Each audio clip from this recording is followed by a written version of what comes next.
Labdien, mūsu bijušie un potenciālie klienti! Mani sauc Pāvils, un mēs tagad esam uz Krūšu Liešnas torņa jumta.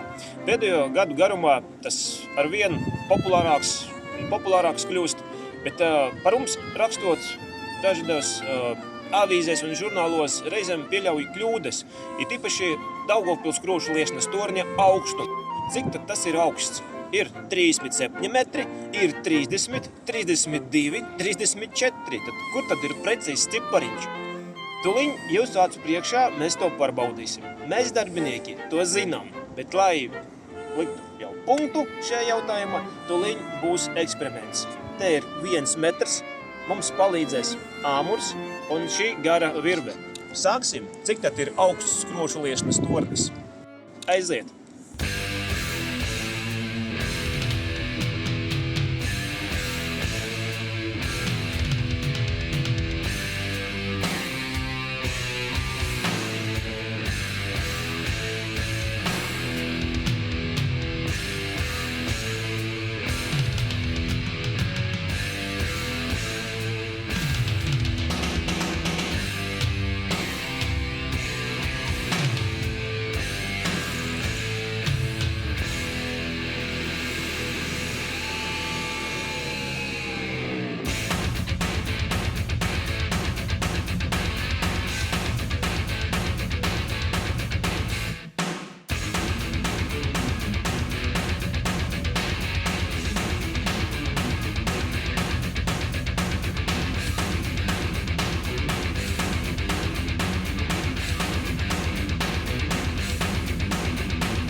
Nu, cik mēs sapratām, 31, 60, 70, kaut kur apmēram 32 metri.